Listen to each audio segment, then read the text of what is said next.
Xitoy işğalçı hakimiyyətinin Şərqi Türkistanda yıllardan bu yana atalmış qoşmaq ailə siyasəti namida Uyğurlarning uylarga Xitoy kadrlarini nazoratga qo'yishi tanqidga uchrab kelgan edi. Amerikada turishaq lager shoiri Zumrat Davud yaqinda hamrohligan birsida Xitoylarning kichik yoshdagi Uyg'ur qiziga haroq tanlab masxara qilayotganligi ko'rsatilgan. Ish buning bilan to'xtab qolmagan bo'lib, pastkash Xitoylar nemish bo'lganini anqirolug'idek yoshda bo'lmagan Uyg'ur qizining holatini ommaviy taratqularga yo'llagan.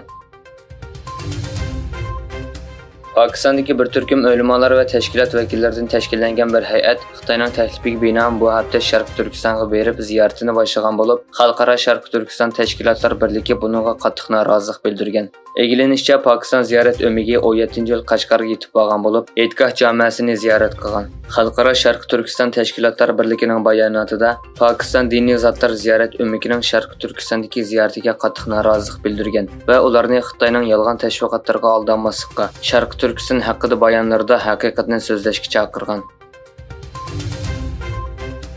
Qozog'iston eng ko'p savdo qiladigan davlatlar tizimligida Xitoy Rossiyaning o'rnini olgan.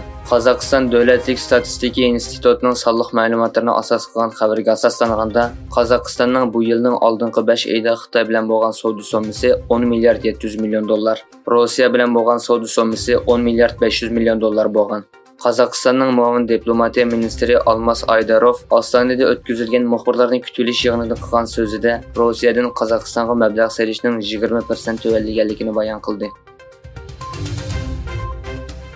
Amerikaning sobiq tashqi ishlar ministri Henry Kissinger Beijingdagi ziyoratida Xitoy prezidenti Xi Jinping bilan ko'rishgan bo'lib, Xi uningdan ikki davlat munosabatini yaxshilashga kuch chiqarishni o'tingan. Oqsaroy bo'lsa, sobiq davlat bexatarlik maslahatchisi va Amerika davlat ishlari kotibi Henry Kissingerning ziyoratiga baho berib mundaq dedi: "Bir puhraning Xitoy davlat mudofaa ministri bilan ko'rishishi va davlat erishamagan aloqaga erishishi kishini afsuslantirdi."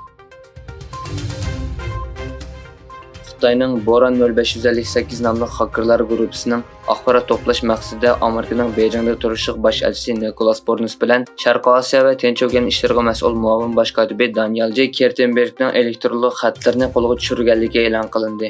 CNNning bu temaga yaqin manbalarini asos qilgan xabarda tilga olingan voqeaning Amerikadagi organlarning elektronlik xat sandig'ini nishon qilgan to'g'ri hujumi doirasida ekanligi, Microsoft va Oqsaroyning Xitoyni ayblaganligi o'tirg'a qo'yilgan.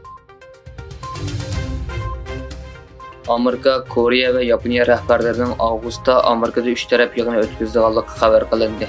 Egilenishicha, yig'inda Shimoliy Koreyaning yadro va boshqariladigan bomba tahdidiga qarshi turishni kuchaytirishning yo'llari muzokara qilindi ekan.